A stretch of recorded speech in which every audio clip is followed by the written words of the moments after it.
Là-bas, c'est soit eux, soit l'enfer. Si tu n'es pas dedans, t'es à l'enfer. Mais parce qu'en gros, j'avais dit que c'était interdit de se marier, d'avoir un petit ami, d'avoir un petit copain.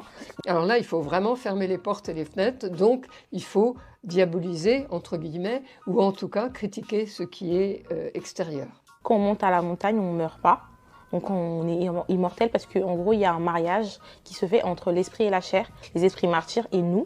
Donc on ne va pas mourir. Et si en fait une personne malade vient, par exemple, une personne qui a un cancer ou quelque chose comme ça, et si cette personne-là ne guérit pas, en fait, ça va décrédibiliser en fait la doctrine. Pour éviter les contradictions, il y a vraiment un choix dans les personnes qui peuvent être prises ou pas. Voilà, ça c'est dans ce mouvement-là en tout cas, je comprends. C'est pas toujours le cas, mais c'est vrai que pour les mouvements sectaires et pour les mouvements qui ont besoin d'avoir une équipe qui continue à recruter et à faire vivre le mouvement, il vaut mieux pas trop de malades et d'invalides. Ils détruisent vraiment tout ce que tu connaissais avant en fait. Ils te lavent ton cerveau et pour que ils t'apprennent des nouvelles choses, ce qui fait que quand tu pars de là, en fait, tu connais plus rien, tu crois plus en rien.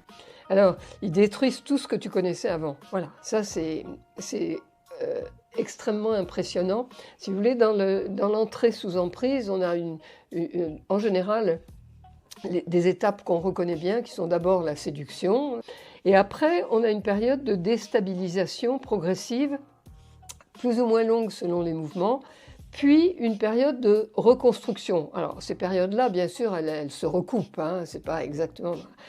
Et donc, ce que dit Christie, là, c'est impressionnant, c'est qu'elle va plus loin que déstabilisation, destruction de ce que tu étais avant, pour mettre autre chose.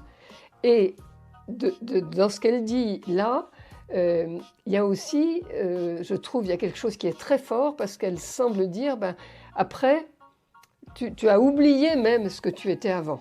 Au tout début, on ne nous parle pas de dîmes ou d'argent, quelque chose comme ça. On nous dit vraiment que la parole se donne gratuitement. Au fur et à mesure, en fait, on se rend compte qu'ils commencent à beaucoup nous parler de l'argent, de la dîme. Et tu donnes ta dîme par rapport à tes revenus. Alors qu'au début, on ne parlait pas de revenus, on parlait vraiment de ce que tu as, tu donnes.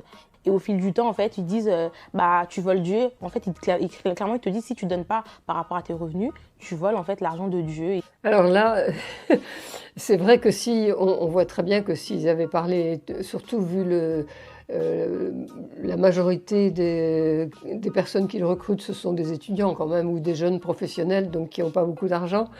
En tout cas dans cette église-là, hein, c'est pas le cas dans toutes. Donc c'est sûr que s'ils commençaient par parler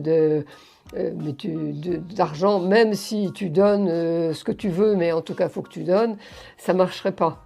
Tu auras le temps dans tous les cas, quand il y aura le mariage entre l'esprit et la chair, tu vas vivre 1000 ans, tu ne mourras pas, donc tu auras le temps de faire tout ce que tu n'as pas eu le temps de faire. Et c'est la même chose pour la famille, en fait. Ils vont te dire des choses du genre, si tu as quelque chose ou quelqu'un qui t'empêche de bien réaliser la parole, de bien rester dans l'organisation, tu dois t'en éloigner. La majorité là-bas ne travaille pas. Et comment c'est possible que tout le monde comprenne la même chose et qu'ensuite ils disent ouais, mais on vous a jamais dit de quitter le travail. Pourtant en fait tout le monde quitte leur travail, tout le monde quitte la famille. Là-bas c'est soit eux, soit l'enfer. Si tu n'es pas dedans, t'es à l'enfer. On sent à la fois la pression de la peur.